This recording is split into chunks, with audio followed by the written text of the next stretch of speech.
Hello, everyone. This is John from RPGs and More. And in today's video, I'm going to discuss a new project that I'm going to embark upon using this channel as sort of a blog of my progress. And that new project is I'm going to create the beginnings of a sandbox setting that I intend to use with the Prince Valiant storytelling game in games in the future.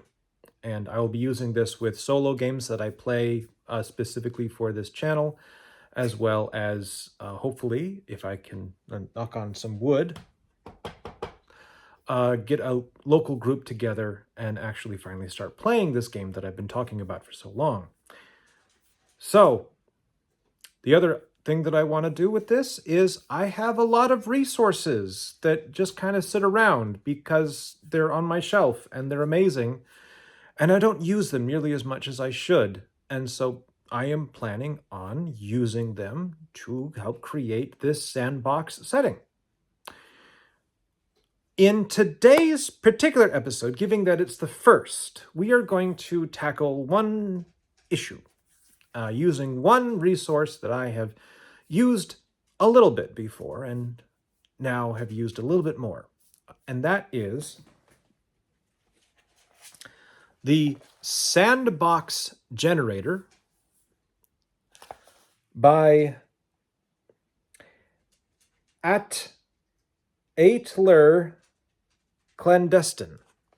I probably butchered that name, and I do apologize for that. But this is it's a book filled with random tables allowing you to generate a hex-based sandbox, and or even like you could use it to make a hex crawl of a game setting for yourself. And I kind of like it. I've used it to make little hex maps in the past, and it's fun, and I enjoy the process of using it. But for today, I used a particular section of it. See, now I've decided that I'm not going to create all of the land at the same time.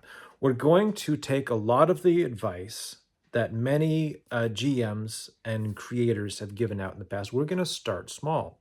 We're going to start with a settlement in one hex, and then the next hex is going to have a dungeon or adventure site or whatever you would like to call it, and that will be all we have to begin with. We'll flesh it out a little bit, and as this series goes on, I expect that it'll be possible to add more hexes to the process.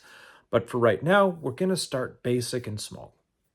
And so what I did is I actually created in my dot journal that I made an outline of sorts using the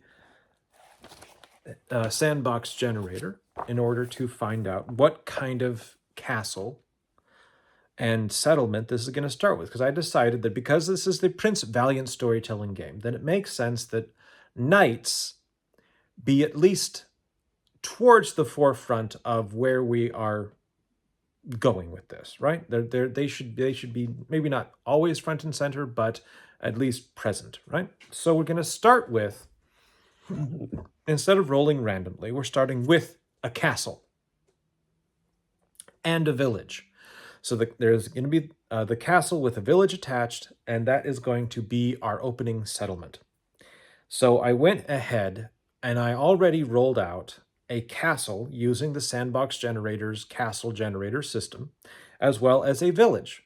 And I made a few arbitrary decisions along the way. I didn't roll on every table, but I did my best to let the tables speak for themselves. And after I go over those answers with you, then I'll start talking about how this is going to look and what my interpretation of these results is going to start becoming. So let's get on to the castle itself. So the name that I came up with is Castle Hawkhearth. I think that's kind of neat. It's a fun combination of names. It's Hawkhearth, Hawkholme, you could also call it if you wanted to, but I kind of like Hawkhearth. Anyway, it is in pristine condition. This is a well cared for castle. I like that. We're not starting in a run-down keep in the middle of nowhere. Maybe it is in the middle of nowhere, but it's not run down. Okay. The keep itself is a square building and 4 stories. That instantly tells me that we are going to do a Norman style keep. So I'm going to get into my history books and I'm going to research what Norman keeps tended to look like. And that's what I will base the design of this particular keep off of and the maps of it. You know, might even use the Tower of London as an example of where we will go. Just to give you an idea of this, how you can take these things. Okay. Currently in the jail of this keep, or the dungeon, there are 6 commoners and 2 nobles. That is interesting because that could be fodder for quests in the future. Why are those nobles there? Why are the commoners there? Is there someone going to try to break them out? Are they perhaps, is one of the nobles being held for ransom? Is one of the nobles an estranged member of the royal court in Camelot? Or perhaps are they related to the court of Morgan Le Fay? There's all sorts of options we can get. It can also be just the fact that one of the local nobles got a bit too drunk and got thrown in the jail to sleep it off. There's a lot of different options you can play with here, but those are fodder for NPCs in the future. And that's where when I need to make NPCs, I'm going to start creating with them, using them as some of the NPCs that I will create. There also could serve as potential future player characters, which is an interesting idea. All right, moving on. The castle currently holds enough supplies to feed everyone inside of it for 11 months of a siege. That's a long time. That means this place has some pretty substantial storehouses, and that there's probably not, and it also might mean that it's slightly understaffed too. Interesting. The treasury currently contains 10,000 gold pieces and 14 gems. These are actually low numbers for a settlement of this size, according to the tables in the Sandbox generator. I actually rolled very low. And I find that interesting. Excuse me. Because it means that either taxes in the area are low, and so they're just not generating a lot of income, or the noble has been in the process of spending a lot of that money, and they haven't had a chance to recoup their expenditures back yet.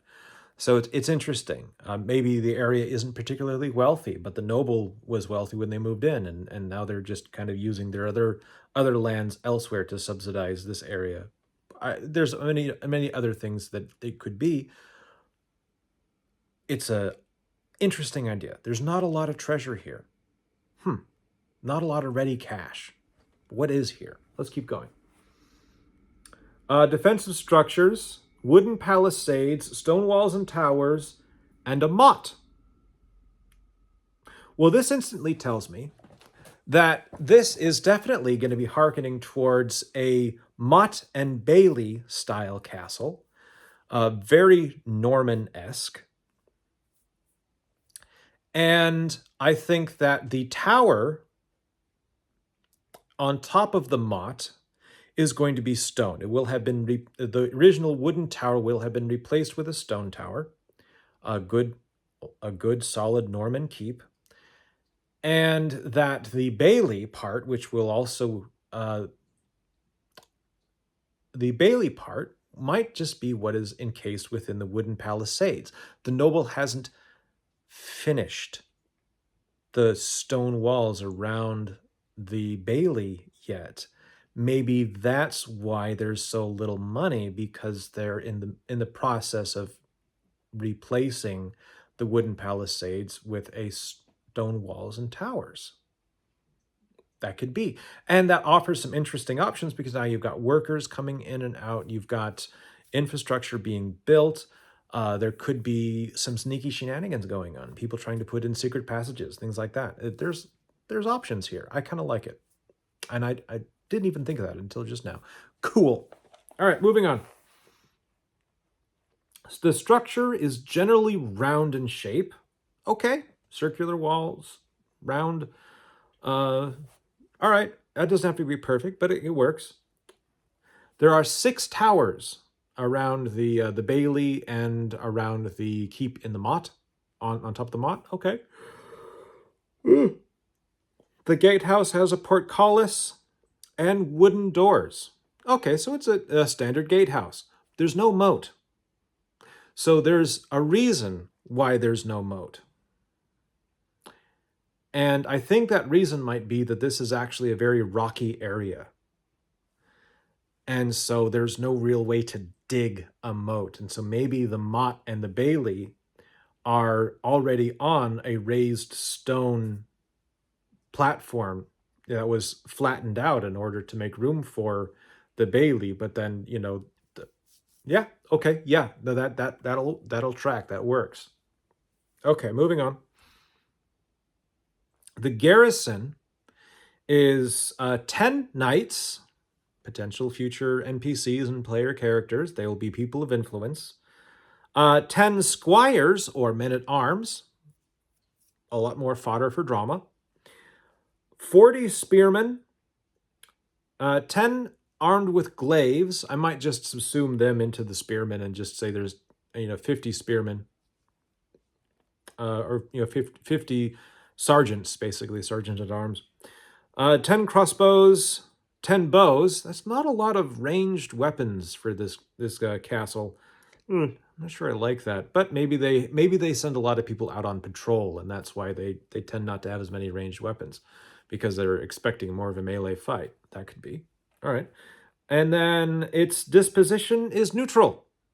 The noble there, that means that they're generally neutral towards adventurers. Not that they're neutral in alignment necessarily, but their disposition is more neutral towards adventurers. That means that they can take them or leave them. The adventurers are kind of out there and not involved with them. Okay. All right. I can see that. So from there, we're going to look at the village. And the village itself is kind of connected to the castle. In my mind, I was originally thinking that the village might be inside the bailey, and kind of like the Keep on the Borderlands module, and just have that be the village. But I'm considering having the village be a kind of half inside the bailey and half gathered outside the bailey walls. Excuse me, as people have kind of started moving into the area and started to build it up a little bit. Not sure yet. I would appreciate if anyone has any opinions on the matter, what they think about it. Would you, if you were creating a Keep on the Borderlands style sandbox, do you think that all the buildings would be inside the wooden palisade wall of the bailey and forget crowding? Or do you think some people might have spread out a little bit more? And around this area, there's also going to be farmland. There's going to be some farms. There might be a couple of hamlets slightly further afield. And there's going to be some... The book talks about cattle and herding cattle. I really don't think it's going to be, at least not in the way that we understand cattle in the U.S. So we're not looking at herds of cows, right? What I'm thinking is livestock. There's probably going to be, some people that take care of livestock. There might be some people that own, a couple more cows than they need specifically for themselves. But it's not going to be grand. And it's mostly going to be farming. And a lot of them, the cows are going to be their milk cows for dairy. And then others are going to be oxen for pulling the plows. So, and I know oxen aren't cows. That's two different animals, but you kind of get where I'm going here. There's going to be a plethora of livestock, not necessarily cattle. Does that make sense? All right. Let's let's keep going though, because we're discussing the village. Now, initially I rolled up the name Thistleville for the village. Well, technically I rolled up Thistleton, but this is a village, not a town, so ton doesn't make any sense. And Thistleville, that could work. I'm okay with that. Thistles are fun, and it's an interesting, since this is sort of a rough and tumble place that's on the edge of the kingdom of Camelot, and not necessarily in a well-populated area, because the Prince Valiant storytelling game takes place in Arthur's England. And so I'm thinking that this place might be somewhere on the western coast of Wales. I was thinking of having it be a coastal region. So maybe maybe this is like a castle on the seacoast. Which I should take a moment to say that I am not trying to recreate a completely historical setting with this sandbox. Like I am not going to go over maps of medieval England and pick a settlement that I know existed or that we know existed and build that up. That's not the goal here, because this is the Prince Valiant setting, which took cues from history, but did not attempt to perfectly emulate history. So we're going for more verisimilitude than simulation. All right? So my map of England my map of merry old Camelot is not necessarily going to line up one for one with medieval England. Be aware of that ahead of time, and please don't be offended by that. The whole idea is to make it heroic and semi-historical, but fun. Well, we're going to concentrate more on the rule of cool than we are the rule of what actually is there. Plus, that way it also saves me a lot of headaches of trying to research the topography of Devon, for example. Devonshire. Yeah. Okay, moving on. So Thistleville might just get subsumed into Hawkhearth Castle. But we'll see. I'm still thinking about it. Inside this place, it's a small village. Not a whole lot of families. We're talking roughly about 50 people in total, roughly. Mostly farms and livestock, like we talked about. The points of interest. Well, there's a smith. There's a market. Market day usually would happen on a Saturday. So that would be, and that's kind of the fun part about using the Prince Valiant storytelling game. You can actually use the Gregorian calendar, and it fits. So you can have Saturday and Sunday and Monday and Tuesday and Wednesday. And you can have fun with it. You can play with it and be like, this is Freya's day as opposed to Friday, if you want. But we can get away with using the calendar that we know and have it be in setting. So that's something that's kind of cool. So we can do the Tolkien thing of, it's April the 4th in the year, blah blah blah blah blah, year of our Lord, blah blah blah blah blah. I kind of like that. I'm kind of down with this idea. I'm having fun. I hope that's coming through. I'm having fun creating this concept of a sandbox. It's going to be low magic, hopefully high excitement. All right, but anyway, we're got to get back on topic. So the village, Smith Market. There will be a tavern, of course. There's got to be a tavern, right? And there's also going to be a well. And it's funny because the Sandbox Generator book lists those things like they're options. Like it will likely have one or more of the following, and then it lists them out. And I'm thinking to myself, I'm not a scholar, quote unquote, by most meanings of the word. I am someone who dabbles. I dabble in many things, and I like my education, and I like educating myself. But I make mistakes, and I don't always remember things the way that I think they are. So I acknowledge that, and I try to keep learning. One thing I do remember, though, is that most settlements that get to the size of a village are going to have a well, unless they live on like a freshwater river or a freshwater lake where they can just bring in water from the lakeside. Someone's gonna dig a well because that's how you function. It's just natural. And then there's also, a blacksmith is a pretty common thing, especially in this case, if there's a castle involved, because a castle is going to need someone who's going to make and repair tools. Not to mention armor and weapons, right? But right now, let's just talk about the practical things. Someone's going to have to sharpen that axe. Someone's going to have to make a new axe. Someone's going to have to, fix that axle on the wagon.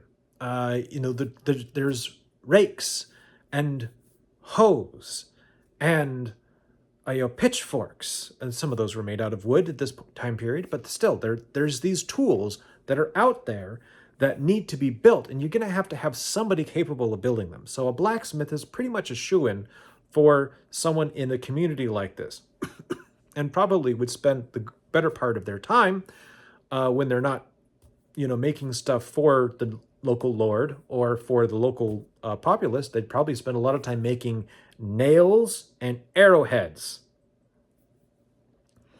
Nails, because they're really, really useful for construction, but they're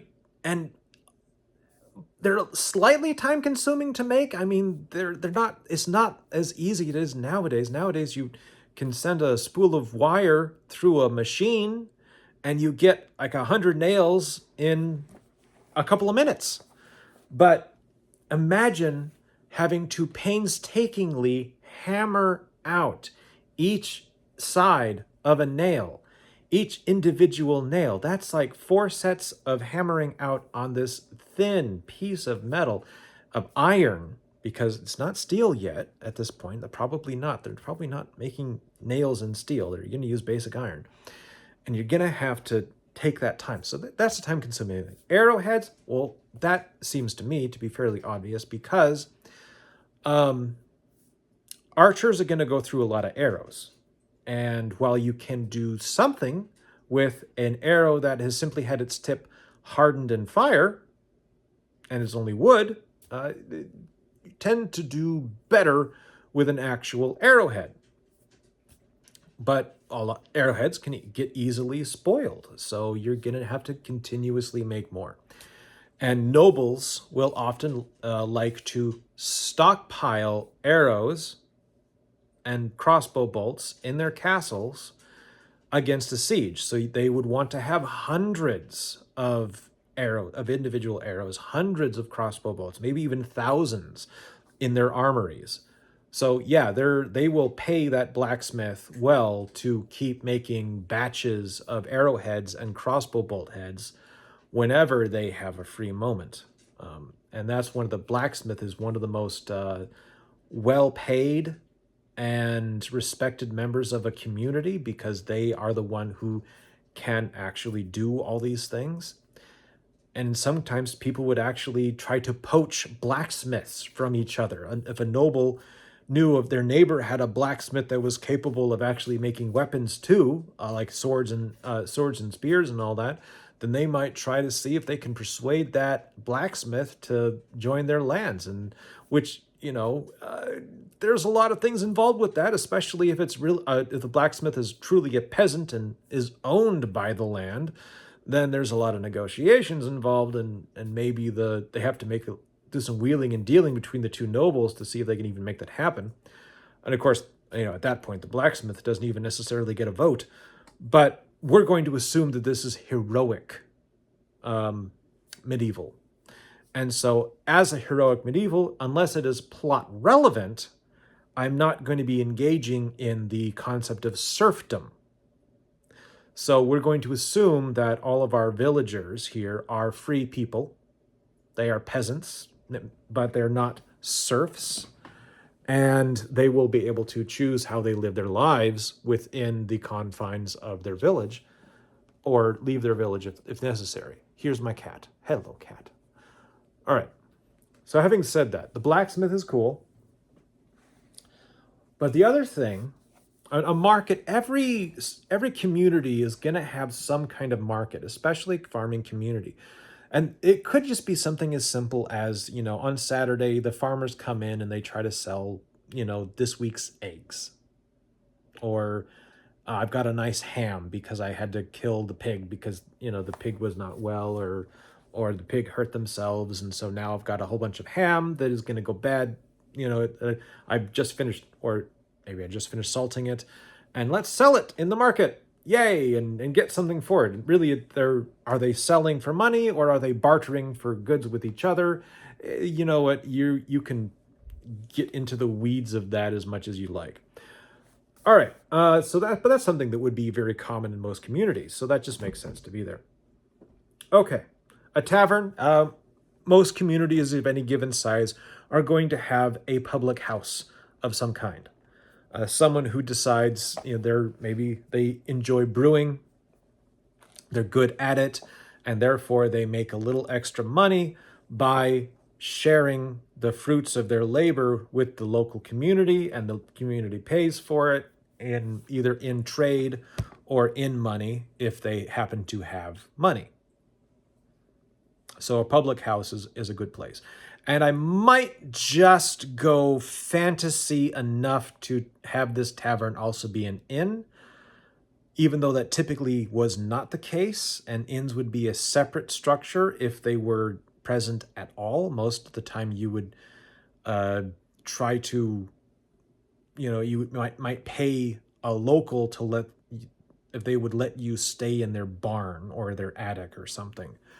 But that's a level of simulation that I don't really feel inclined to start with right on the get-go. We can venture into that in the future, but for right now, I want to create something that my players would feel a little more comfortable with. And one of those things means we're going to have a tavern that also functions as an inn.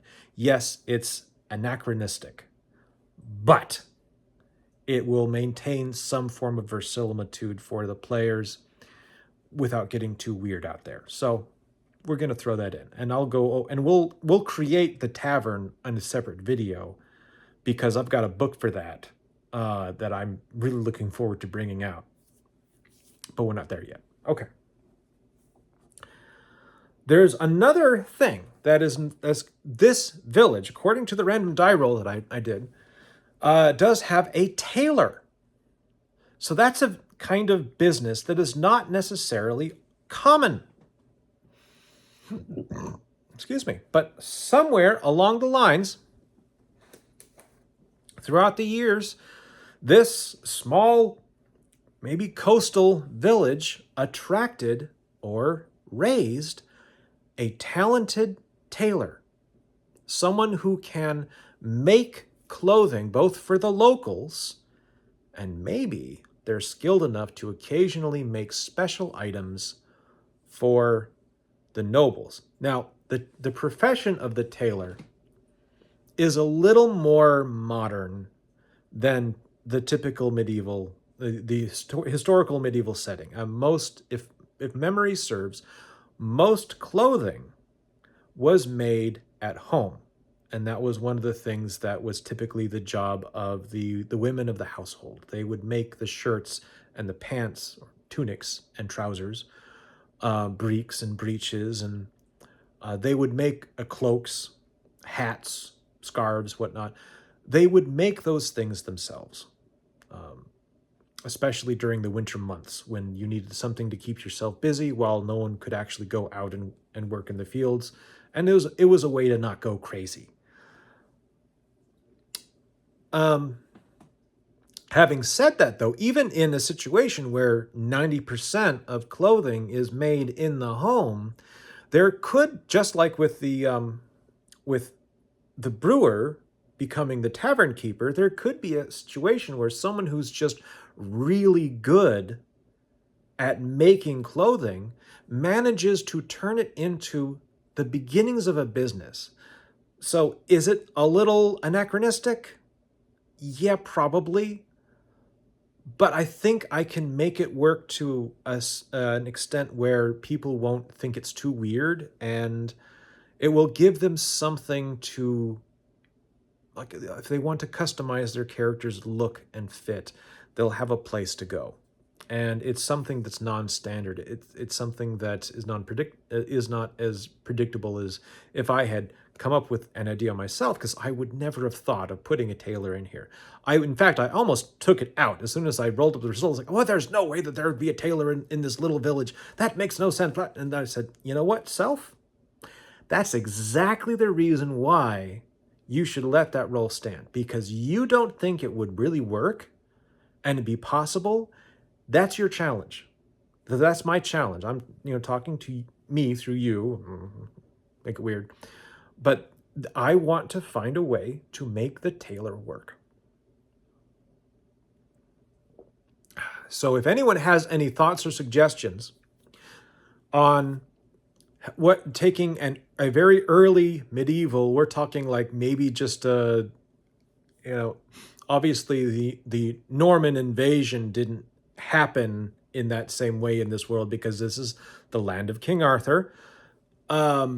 But think about, what would a tailor be doing in your imagination in this kind of a setting, and what would bring them to a small town? Maybe they were raised in this small village. Maybe they moved here to escape some scandal at court. I'd love to hear some ideas if you're willing to share them, and maybe if I like your idea, I might even incorporate it into here, because, or mess around with it and turn it into my own, and give you some credit. That'd be fun. Okay, moving on. There's also, I rolled up to see who the town guard was, but I decided I'm going to call the town guard the local sheriffs. Now, typically in the medieval age, the sheriff was one person, like the Sheriff of Nottingham, who would then travel from village to village to village and enforce the laws as they got there, because each of the local communities was kind of in charge of policing themselves, which is a whole different can of worms that I will get into at some point. I don't have enough personal knowledge of that to really be able to talk intelligently about it, except to say that it's complex. But they did typically police themselves, because if they didn't and they got caught, there were a lot of fines. You would actually be fined if someone murdered somebody on your block and you didn't report it, or you didn't get involved with the inquest, or help watch the body until the coroner could arrive. If you did not get involved with a crime being committed in your area, you had to pay the fine. If a crime even was committed in your area, you had to pay a fine. And if you were a murderer, and let's say that you killed someone in self-defense, right? You got into a fight with John Bob at John Bob's house. John Bob attacked you and you defended yourself. You had to leave, because obviously you're not going to stay after having possibly killed John Bob, and you're scared and your emotions are heightened. You can be forgiven for passing by the next two houses, because they probably belong to John Bob's relatives. But if you pass the third house without confessing your crime and alerting the neighborhood to the fact that there's been a killing, then you were in even more trouble than you would be already. And so is the rest of the community, because the rest of the community didn't stop you and John Bob from getting into a fight. So there weren't a lot of sheriffs, because the sheriffs just would travel around and they would decide, this is what happened and this is how we're going to deal with it. But the communities were expected to take care of themselves in the meantime, and only alert the sheriff if something was necessary. And that's one of the reasons why the Sheriff of Nottingham is such an interesting character, because people are like, oh, it's like the Wild West. Like, no, he really wasn't. Like he was like, oh, Nottingham Forest at the time was a big place, and he was in charge of all of it, which means that there was multiple settlements, not just one, and there was it's a thing. Anyway, so we're not going to go there. So I decided that this little village connected to the castle is going to have its own little group of sheriffs. They're going to call themselves sheriffs. They're not going to be similar to the medieval sheriff. They're actually going to be more similar to the sheriffs from the Shire of J.R.R. Tolkien fame, because I kind of like that idea of a bunch of locals that they're really local people that get elected to the position, or selected for the position, and they get to wear an extra feather in their cap or something like that, and basically walk around and keep an eye on the place, right? They're kind of a police force, but not really. They will be the ones who intervene first if there is a big disturbance of the peace, but they're not necessarily going to be investigating a lot of crimes in that way. Or maybe they will. I mean, maybe that'll be a future adventure that takes place in this thing. But anyway, there's 5 sheriffs for this community of 50 people, which means that we get to figure out who those people are. They will be NPCs in the future. All right, cool. Moving on. Let's see. Oh, the attitude of the village is hostile towards adventurers. That's interesting. So the castle is neutral to adventurers. The village is hostile to adventurers. That tells me that in the, maybe not recent past, but in living memory of most of the residents of that village, someone who they considered an adventurer did something really bad.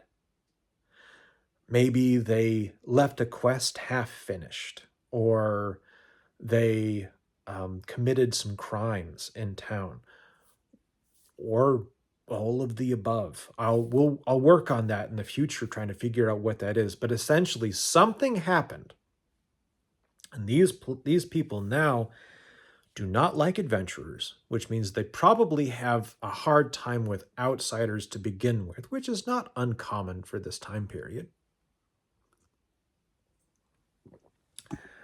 And bear in mind, hostile does not mean they're going to punch you in the face the moment you walk in. That's attack on sight.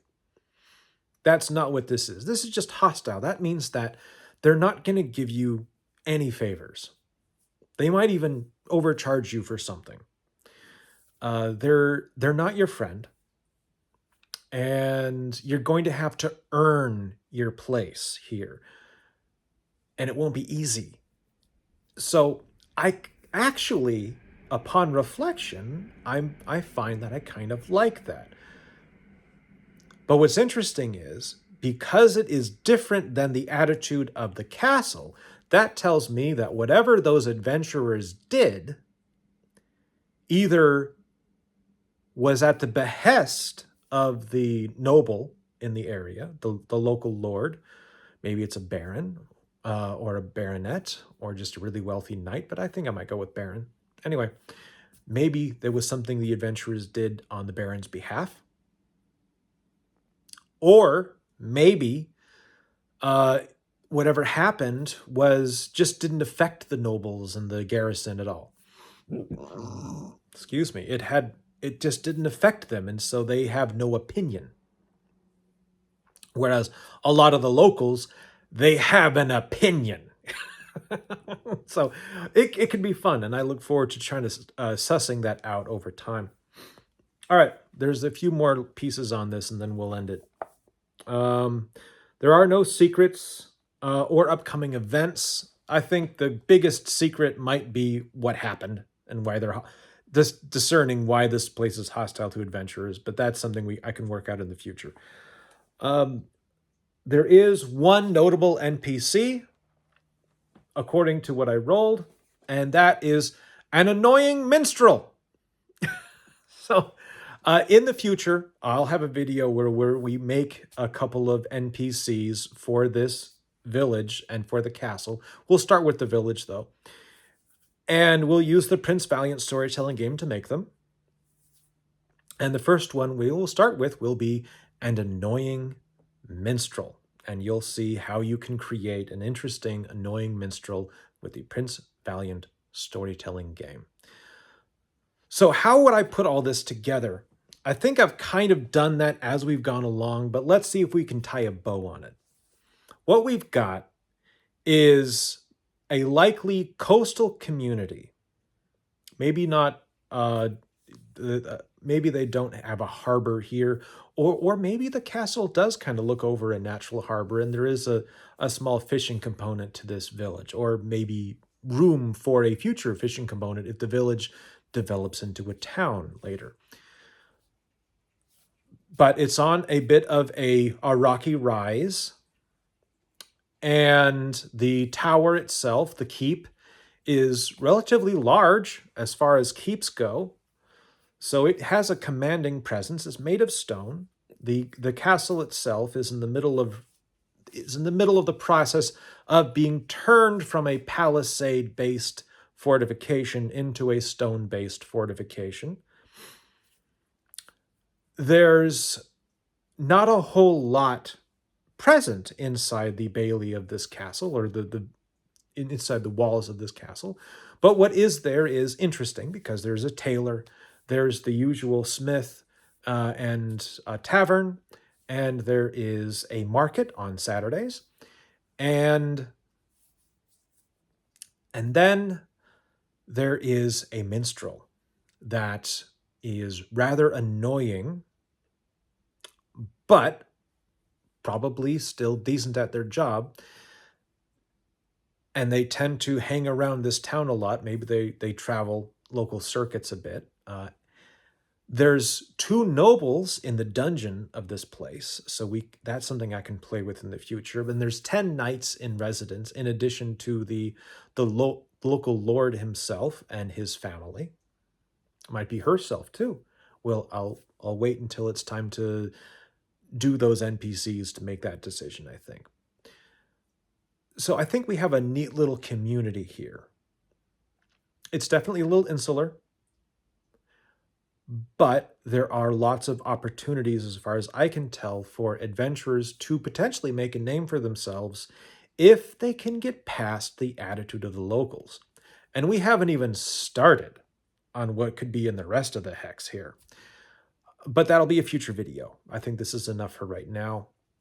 I'll spend the next couple of videos in this series, I intend to spend fleshing out this village and the castle, and going through a bit more of the information of what's present here, what are people selling, what are who are the NPCs, and setting up a couple of interesting plot hooks.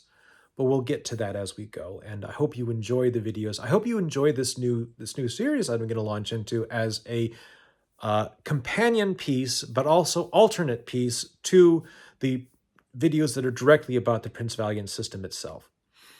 And of course, I'm keeping an eye on the White Box Cyclopedia Kickstarter, because I'm looking forward to when that is delivered. And hopefully this Sandbox setting that we're making would also work nicely with most White Box Cyclopedia style games, because the rule set is very rules light, so probably would translate pretty well. But that's enough of gilding that lily. Let's call it an evening. Thank you all so very much for your time and your patience. If you enjoy this idea and you want to see more of this particular series of me fleshing out a slow grow sandbox setting with you, please leave a comment down below, like the video, let me know. I'd love to hear your feedback. If you want me to, if you'd rather see me just keep going over rules for the Prince Valiant storytelling game, then you can say that too.